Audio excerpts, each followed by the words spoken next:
कार्यक्रम के देखैया छत्तीसगढ़ के जम्मू किसान भाई बहनी हो तो हर मन के स्वागत है। जय जोहार। संगवारी आज तो मैं ही कही हूँ का मोर छत्तीसगढ़ ला कहते भैया धान के कटोरा, मोर लक्ष्मी दाई के कोरा संगी धान के कटोरा, मोर छत्तीसगढ़ ला कहते संगी धान के कटोरा। छत्तीसगढ़ के चाउर संगी सबला गजब मिठा थे, चीला फरा चौसेला संगी व्यंजन विविध बनाते। अरे प्राकृतिक ढंग से कर लो खेती, प्राकृतिक ढंग से कर लो खेती, भर जाही धन के बोरा, धान के कटोरा संगी धान के कटोरा। संगवारी हो तो हर मन के स्वागत है। जय जोहार। संगवारी हो धान एक ऐसे चीज़ है जेन ह संसार के सबसे पहला अन्न माने जाते और एकर बिना दुनिया के काम बिल्कुल चल नहीं सके संगी हो। और धान के खेती हमारे छत्तीसगढ़ में बहुत दिन ले करत है।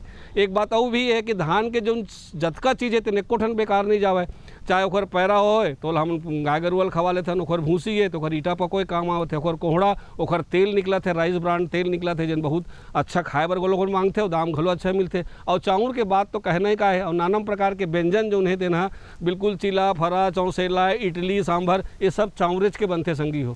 तो धान के खेती पर ये प्राकृतिक विधि है संगी हो। आज हम आप मतलब एक नवा विषय के जानकारी देने वाला हन, बहुत ध्यान से देखिए और बड़ा फ़ायदेमंद है कि धान के प्राकृतिक विधि से खेती कैसे करे जाए।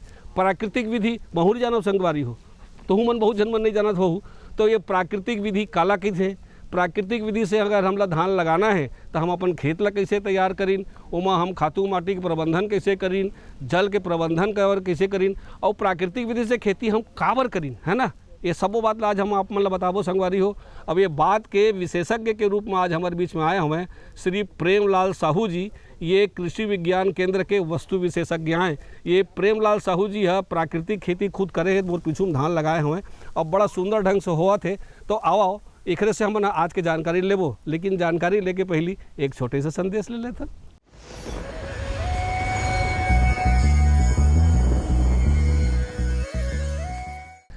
जैसा कि आपने पूछा कि धान की खेती के लिए जलवायु और मिट्टी कैसी होनी चाहिए। धान एक ऐसी फसल है जिसके लिए उच्च आर्द्रता की आवश्यकता होती है। ट्रॉपिकल सब ट्रॉपिकल क्लाइमेट। उच्च आर्द्रता का मतलब है अधिक जो होता है गर्मी चाहिए धान की खेती को, इसके साथ साथ अधिक मात्रा में वर्षा चाहिए। ऐसे क्षेत्र जहाँ पे बारिश के समय में मौसम 37-38 डिग्री टेम्परेचर जाए वो उसके धान की बढ़वार के लिए आवश्यक है। इसके साथ साथ पानी की बात करें जलवायु के लिए तो पानी की जो होती है जिन क्षेत्रों में लगभग 1100 से 1200 मिलीमीटर बारिश होती है उन क्षेत्रों में धान की खेती अच्छी मात्रा में की जा सकती है। धान की जिन क्षेत्रों में बरसात जो होती है 1000 मिलीमीटर से कम होती है उन क्षेत्रों में जो होता है उचित माध्यम में सिंचाई की अवस्था होने पर धान की खेती की जा सकती है। बीजों के लिए 25 से 37 डिग्री 37 डिग्री टेम्परेचर इसके लिए पौधों की बढ़वार के लिए आवश्यक है।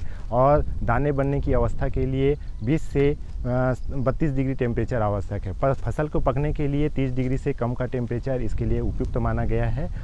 इस प्रकार धान की खेती उच्च आर्द्रता वाले क्षेत्रों में और अधिक तापमान और अधिक बारिश वाले क्षेत्रों में सफलतापूर्वक किया जा सकता है। परंतु जिन क्षेत्रों में पानी की बरसात कम होती है उन क्षेत्रों में सिंचाई की उचित व्यवस्था होने पर भी इसकी खेती सफलतापूर्वक हम कर सकते हैं। धान की खेती के लिए ज़मीन की तैयारी बहुत महत्वपूर्ण है क्योंकि ज़मीन जितना ही बेहतर होगा उसमें धान के कनसे उतने ही अधिक अच्छे पाएंगे। कनसे जितने अधिक होंगे उसके उत्पादन उतना होंगे।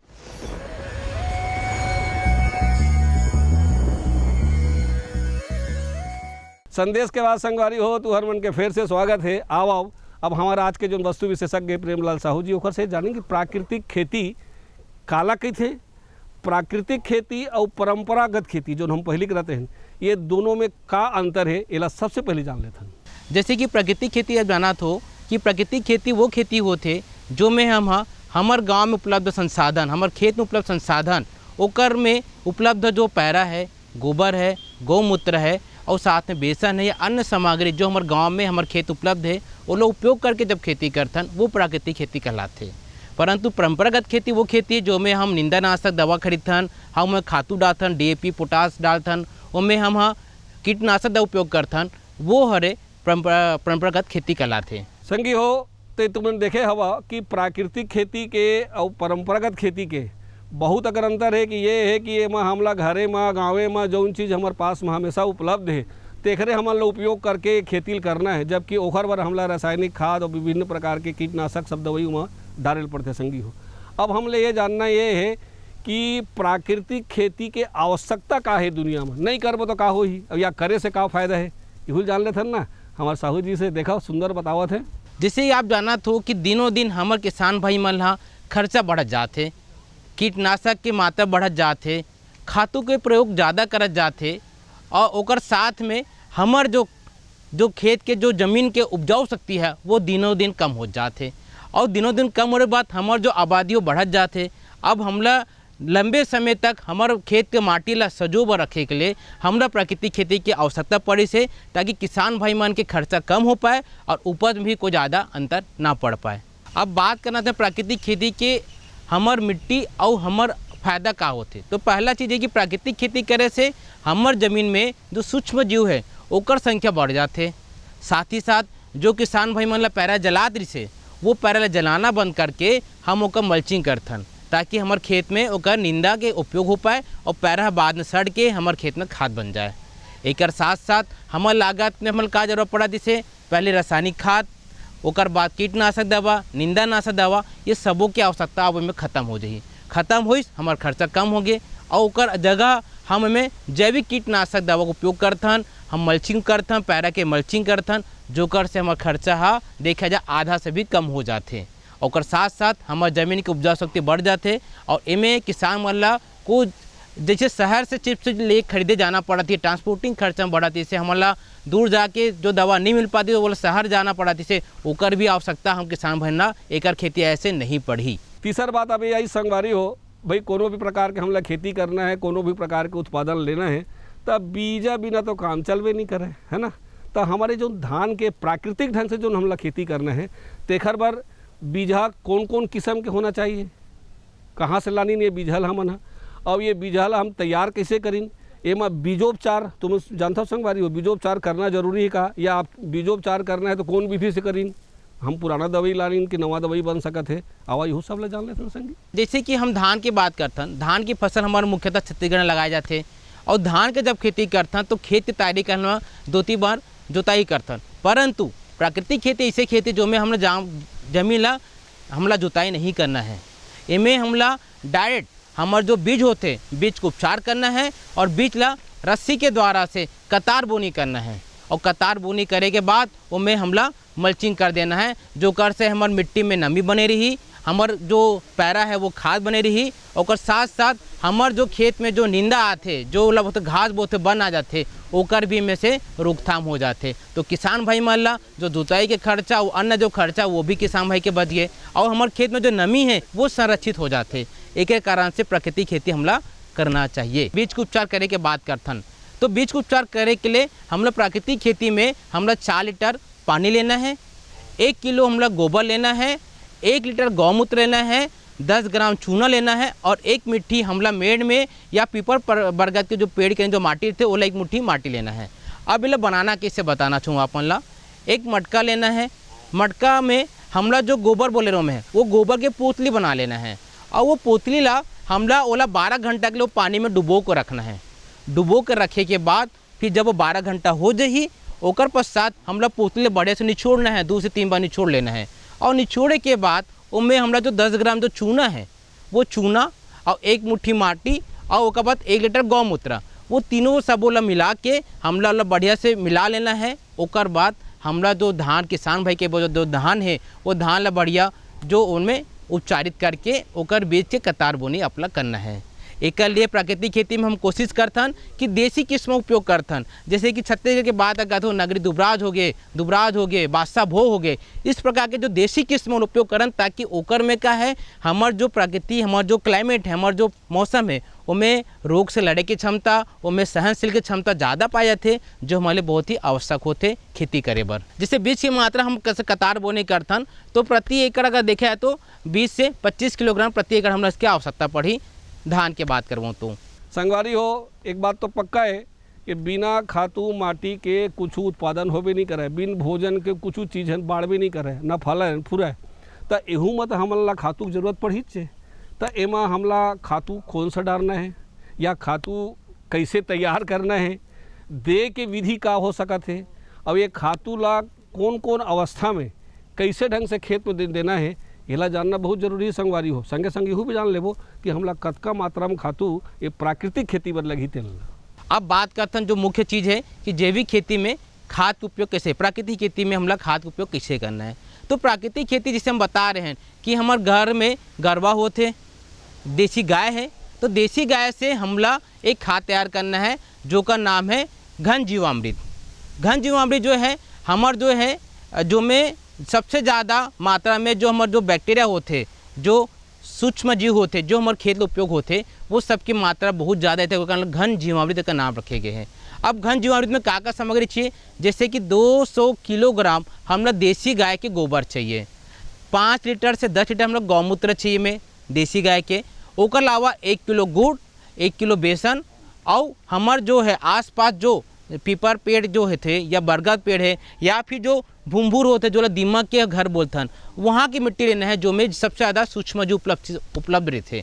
ये हम जामुन के काम करते, जैसे कि हम दूध से दही तैयार करते हैं तो में हमारा दही की आवश्यकता पर जावन के लिए, उसने प्रकार जब हमारा संख्या बढ़ाना सूक्ष्म जीव के, तो हमारे जामुन ग्रुप में हम जो पीपल पर बरगद के पेड़ के नीचे जो मिट्टी है ओला हमारा 250 ग्राम में लेना है।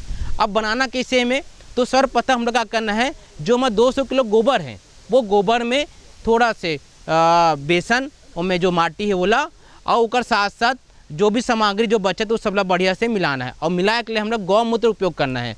और जैसे हम ना आटा सांथन, जैसे हम गोबर के कंडा बनाते हैं, जैसे सांथन है उसमें बढ़िया से मिला लेना है। मिलाए के बाद जो मिल गए तो ओला छोटे छोटे हम जैसे हम गोबर के कंडा बनाते हैं ना, उसने कंडा से छोटे छोटे थापना है, और गोल गोल बनाए के बाद ओला जो है कंडा जो तैयार है ओला छाँव में सुखा लेना है।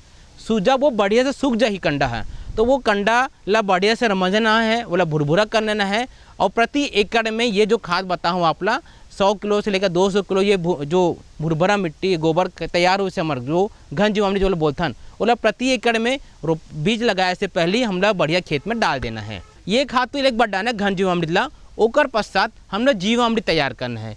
जीव जैसे नाम से जाना जीव अमृत, मतलब कि हमार जो खेती में जो सजीव है जो सूक्ष्म जीव हो ओला अमर करना है, ज़्यादा संख्या बढ़ाना है, तो एक लिए हम उपयोग करते हैं जीवामृत। जीवामृत जो है जो ला हम बीज में बुआई करे के बाद लगभग 20 दिन के बाद हम इला उपयोग करबो, यहू खातू के रूप में काम करही, और मिट्टी में जो सूक्ष्म पोषक तत्व है NPK है सबकी उपलब्धता ही कराही। तो एक लिए हमला ये करना है कि 200 लीटर के ड्रम लेना है, उसमें 10 किलोग्राम गोबर देसी गाय के, 10 लीटर गौमूत्र लेना है, 1 किलो बेसन। अब बेसन कैसे लेना हमला, ऐसे नहीं कि हमला महंगा बेसन लेना है, इनमें क्या करना है हमारे घर में जैसे लाखड़ी दाल है, उड़द दाल है या फिर अन्य दाल है जो में घून भी लग गए उस सब बोला बढ़िया से पिसा लेना है, और ये बेसन ला 1 किलो लेना है। एक साथ साथ लगभग 1 किलोग्राम हम लोग देसी गुड़ लेना है, और गुड़ कैसे जो बहुत पुराना होगा जिसे हम गैया खावा का उपयोग करते हैं वैसा गुड़ उपयोग करना है हमें। और ये हमें 250 ग्राम वही सजीवा जो मिट्टी है जो हम पीपर बरगद के पेड़ के लेते हैं वो मिट्टी लेना है 250 ग्राम। अब बनाना कैसे में, बनाए के लिए सर्वप्रथम ड्रम लेते हैं हम, ड्रम में जो हमारे जो पहले 5 लीटर जो गौमूत्र है वो में 10 लीटर जो गौमूत्र है उसमें हम गोबर और मिट्टी बेसन गुड़ ये सब ला मिलाना बढ़िया से। मिलाए के बाद ये पूरी मात्रा जो तैयार हो गई घोल, वो घोल दूसरा ड्रम में मिला लेना है। जब हम घोल मिलाते हैं तो ये ध्यान रखना है कि सुबह दोपहर और शाम को इला लाठी की सहायता से ओला बढ़िया से मिलाना है, और लगभग 3 से 5 दिन तक अंतर में ये हमारा जीवामृत तैयार हो जाते हैं। अब जीवामृत ला डालना है कैसे है ये बताना चाहूँ अपन ला कि जीवामृत जो है वो हमला बीज की बुआई के बाद लगभग 20 दिन के बाद इला डालना है, या और ओकर अलावा फिर 20 दिन के बाद फिर से जीवामृत बनाना और फिर से डालना। ऐसे प्रकार से लगभग 3 से 4 बार हमरा जीवामृत ला हमारे धान के खेत में डालना है। यदि आप फल के उपयोग करते हो, फलदार वृक्ष लगाते हो, उनमें लगभग महीना में 2 बार 2 से 5 लीटर प्रति फलदार पौधा में उपयोग कर सकते हो, तो बढ़िया आप मन के फल फूल के काम करते। अब ये डाले के बाद हमला इनमें क्या करना है, जो लगभग 2% के गौमूत्र जैसे आप जानते हो किसान भाइयों कि हमारे देसी गाय के गौमूत्र बहुत ही फायदेमंद चीज़ होते, तो वो 2% के घोल तैयार करना है। मतलब कि 100 लीटर पानी में 2 लीटर गौमूत्र मिला के इला हमला खेतों में लगभग हर 20 से 25 दिन के अंतराल में स्प्रे करते हैं 2 से 3 बार, ताकि हमारे खेत ला जो हम नाइट्रोजन डालते हैं जो नाइट्रोजन खाद डालथन ओकर जगह पे हम इसमें नाइट्रोजन की उपलब्धता कर पान एक द्वारा। हमार मन के आज के जो विषय है कि प्राकृतिक विधि से धान के खेती, ये है तो चलते रही। एक छोटे से विराम और ले लेते हैं। मेरे साथ बोलो ए बी। अरे नादान, बच्चे को एबीसी सिखा रहा है। अरे काम धंधे की एबीसी तू कब सीखेगा? ये देख विज्ञापन, तेरे जैसे कृषि विज्ञान सीखे हुए युवाओं के लिए भारत सरकार के कृषि मंत्रालय ने एक योजना बनाई है, ACABC। ACABC? जी हाँ, ACABC यानी एग्री क्लिनिक्स और एग्री बिजनेस सेंटर। इसके तहत कृषि विज्ञान पढ़े युवाओं का चयन होने पर उन्हें मुफ्त ट्रेनिंग दी जाती है और हाँ, अपना कारोबार चलाने के लिए बैंक से लोन भी मिलता है। इसके साथ ही अगर युवा अपने इलाके के किसानों की खुशहाली के लिए उन्हें खेती बाड़ी व अपने कारोबार से जुड़ी लाभदायक जानकारी देते रहेंगे तो उन्हें लोन पर 36 से 44% तक की सब्सिडी भी मिलेगी। तब तो मैं जरूर सीखूंगा काम धंधे की ABC। शाबाश, चलो अपनाएं स्वरोजगार, खेती में हो विकास अपार।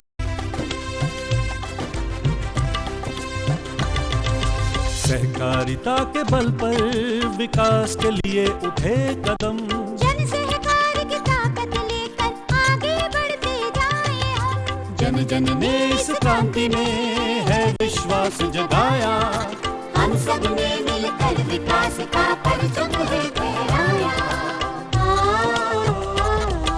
सहकारिता है अपने विकास की पहचान, नए दौर में सहकारिता ही भारत का अभिमान। कृषि मंत्रालय भारत सरकार द्वारा जनहित में जारी। गांव-गांव और शहर-शहर में बात चली, राष्ट्रीय बागवानी मिशन की लहर चली। आसान हुआ अब फल फूल मसाले उगाना, नर्सरी लगाना और जैविक खेती अपनाना। अब हुआ तकनीकी प्रशिक्षण पाना आसान, विपणन के लिए भी है सहायता के प्रावधान। अधिक जानकारी के लिए जिला बागवानी अधिकारी या राज्य बागवानी निदेशक से संपर्क करें। राष्ट्रीय बागवानी मिशन, जीवन संवारे, खुशियां फैलाए। विराम के बाद संगवारी तुहर मन के स्वागत है। अब बेरा है 3 ठन 4 ठन बात तो मन पहले जान डर रहे कि प्राकृतिक खेती के बारे में। अब चौथैया बात ये आते कि एमा हमला जल प्रबंधन करे लगी कि नहीं लगे, पानी दे लगी कि नहीं लगे, या पानी कतका मात्रा में दे लगी, कौन विधि में दे लगी, इहू बात ला जान लेथन संगी हो। आवा देखिन प्राकृतिक खेती के जल प्रबंधन। प्राकृतिक खेती जब बात हम करथन तो पूरा प्रकृति पर निर्भर रहते वह, उनमें हम ऊपर से पानी नहीं डालना है में, जैसे पानी गिर गए और नहीं गिरिस तब बोले कोई दिक्कत नहीं है, क्योंकि हम इनमें क्या करथन बीज के लगाए के बाद इनमें हम डालथन पैरा, और पैरा के काम अब जाना हो कि वो पानी में सूखे काम करते, तो ये पानी भी सूखते यहाँ और सूखे के साथ साथ जिससे कतार बोनी हो गए, पौधा तो बढ़ गए, फिर बढ़िया ऊपर मल्चिंग कर देबो। मल्चिंग मतलब कि पैरा के घास फूस के लगा दो जो नमी ला रोकी, साथ ही साथ उनमें घास के भी कंट्रोल हम एक माध्यम से पैरा के मल्चिंग के द्वारा से या घास फूस के मल्चिंग के द्वारा से हम एक रोकथाम कर सकता, जो कर से हमारे खेत में नमी बने रही और साथ ही साथ निंदा के भी प्रबंधन हो गए। यही प्राकृतिक खेती के उद्देश्य है। तो देखे संगी हो कौन बताइन कि हमला पानी दे के हम जरूरतें नहीं है, जो ऊपर ले सरग ले गिरी देख रहे भरोसा में हमला काम करना है और हमारे खेत में नमी बनाए बर पैरा पर्याप्त है कि कहा थे संगी हो। तो बढ़िया बात है कि हम लोग में जल प्रबंधन पर ज़्यादा किचकिच नहीं करे पड़ी। अब दूसरी बात है खर बात संगवारी हो कि कोनो भी पौधा हो या कोनो भी जीव हो उमर रोग या कीटाणु लगे के संभावना पूरा दी थे। तो ये जो प्राकृतिक विधि से हम जो धान लगाबो तेमा कौन कौन प्रकार के कीड़ा कीट लग सकत है, कौन कौन प्रकार के रोग लग सकत है, ओकर का लक्षण है, और अगर कहूँ ये रोग हो जाए या ये कीड़ा लग जाए तो ओकर निदान कैसे करना है, ओकर बर दवाई कहाँ लाई, कैसे बनाए लगी, हम लोग खुद बनाबो बाहर आवा देखथन कीट प्रबंधन। जैसे कि प्राकृतिक पर निर्भर खेती हरे हा तो मैं मुख्यतः हम बोलथन निमास ब्रह्मास्त्र इस प्रकार की जो कीटनाशक दवा है, जो जैविक कीटनाशक दवा का उपयोग करथन ना। जैसे कि बात करते हैं जब रस चूसे वाले कीड़ा आते तो रस चूसे माहू आते धान में मुख्यतः है ना, तो कल हम लोग क्या कर निमास तैयार करना है, और निमास बनाए बर हमरा 5 किलो हमरा नीम के पत्ती लेना है, 5 किलो नीम के फल लेना है, 5 लीटर गौमूत्र लेना है और 1 किलोग्राम हम लोग में गोबर लेना है, देसी गाय के गोबर। अब ये सबोल हमरा बढ़िया से मिलाना है। पहले तो भाजी जो है हमारा जो नीम के पत्ता वाला बढ़िया से काट लेना भाजी असन, और नीम के फल तो कुचल लेना है, और दोनों ला जो गौमूत्र हमारे पास 10 लीटर गौमूत्र है उसमें मिला लेना है और उसमें गोबर डाल देना है और सबों ने मिलाए के बाद बढ़िया से ला हम लोग खौलाना है। इतना खौलाना है कि जो मात्रा है वो कर आधी हो जाए और आधी जब हो जाही तब हमें ला बढ़िया से छानबून और छाने के बाद 2 से 2.5 लीटर प्रति स्प्रे में मिला के ला हम स्प्रे करथन। और ये में एक चीज़ और ध्यान देना है कि हमला कीड़ा के आए के प्रतीक्षा नहीं करना है। कीड़ा आए या ना आए हमला ये दवा हर 15 से 20 दिन स्प्रे करना है। जैसे कि आप सबो किसान भाई जानते कि जो बंदा नीम के दतून करते ओला साफ भी चाबी तो नशा थोड़ा कम होते बोलते ओला ओका प्रभाव कम पड़ते। उसने हमला प्रकृति के लिए ध्यान रखना है कि कीड़ा आए से पहले ओका तैयारी करना है कि नीम के पत्ता डालबो तो में कड़वापन आ जी और कड़वापन जब आही तो कीड़ा जब लोग चूसे बर आही तो लोग कड़वापन लगी जो कस वाला इच्छा शक्ति होकर कम हो जी और हमारे खेत में कीड़ा के प्रकोप कम से कम हो। अब आखिरी में सबसे बड़ी बात ये संगवारी हो कि एकर फायदा का है हमला परंपरागत खेती करे में और एकर खेती करे में दोनों के लागत में और दोनों से हमला जो मिलने वाला दाम है जो फायदा जो है तेन का है कतका है यही पूछ लेथन। बड़ा अच्छा ढंग से बताइए, ध्यान से देखिए। जैसे कि आप जाना थे कि परंपरागत खेती जब करत रहे ना तो में हमार कीटनाशक दवा लगे हमला खातू लगे रासायनिक DAP यूरिया पोटास लगे और हमने टॉनिक वानिक 20 टके रासायनिक चीज डालत रहन तो एक खर्चा हमारे बहुत लगे। एक साथ साथ हमार जो कीटनाशक जब बात आए तो बहुत प्रकार की बीमारी कीड़ा लगाते से जोकर से कहा होते से हमार खर्चा दिनों दिन बढ़त जाते ना कि कम होते से। परंतु प्राकृतिक खेती जब बात करथन तो हमार घर में तैयार जो गोबर है हमार जो गौमूत्र है और साथ तो गुड़ है घर में जो दाल लगातन ओकर जो बेसन है ओकर उपयोग करे हैं। हमार घर में रखे जो पैरा जो जलाते हैं ओला हम सारा खेत में मल्चिंग करके नमी के मेंटेन करथन और नींदनाशक के खर्चा बच जाते। तो एमे देखे जाए दोनों का अगर तुलना में करता हूँ या अपना ध्यान दूँ खुदो किसान भाई मन हाँ तो देखो तो हमारे खर्चे में तो बहुत कम हो गए और खर्चा जब कम हो गए तो हमारा आय तो बढ़ेगे और मेरे को दो मत वाली बातें नहीं है। परंतु इनमें एक ही चीज़ के थोड़ा देखा जाता है कि प्राकृतिक खेती में थोड़ा से उत्पादन कम आते परंपरागत खेती से। परंतु अगर एक खाने के बाद अगर टेस्ट के बात का करथन तो हमार जो प्राकृतिक खेती से जो उत्पादन जो धान होते चावल होते दाल होते सब्जी होते ओका जो टेस्ट से ओका जो स्वाद है वो भारी मीठा है और हमार जो स्वास्थ्य में जो दिनों दिन BP कैंसर और नाना प्रकार के शुगर के जो समस्या आते जो का खर्चा ला हम डॉक्टर ला देथन ओका खर्चा भी कम हो गए। तो मोर हिसाब से किसान भाइयों परंपरागत खेती से कंपेयर में प्राकृतिक खेती की बात अगर करता हूँ तो मिट्टी की उपजाऊ शक्ति हमारे खुद के स्वास्थ्य के बाद और खर्चा में कमी के कारण ये ज़्यादा फायदा दी एज कंपेयर हमारे परंपरागत खेती से। तो किसान भाइयों से अनुरोध करूँ मैं है कि प्राकृतिक खेती ला आप सजो के रखो हमार मिट्टी ला सजो के रखो पैरा ला जड़ाना कम करो और ओकर से आप मिट्टी के नमी और ओकर से खाद तैयार करो जो ओकर से गौ सेवा भी हुई और हमारा किसान भाई के अलावा हमारा जो आम जनता है वो मतलब हम बढ़िया से पौष्टिक हम ओला भोजन उपलब्ध करा सकतन जो ओकर से किसान के साथ साथ हमारे देश की भी आय बच जाए। संगी हो तो तुम देखे हवा कि प्राकृतिक विधि से अगर हम खेती करबो तो हमार लागत बहुत अच्छा कम हो जाही और संगे संग में हमार भूइयाँ के उपजाऊपन बढ़ी हमार स्वास्थ्य पर भी बहुत अच्छा है। अगर ए दृष्टि से देखे जाए तो ये बहुत उत्तम खेती के नमूना है संगवारी हो जिन कई प्रकार के फायदा देवत है। हमला विश्वास है कि तुहू मन हाँ आज के बताए विधि से प्राकृतिक ढंग से धान के खेती करिहा और खूब कमाओ हो। अवैया दरी बार एक नवा विषय लेके आपके सेवा में फिर हाजिर होबो तलघस जम्मू संगवारी मल्ला। जय जोहार।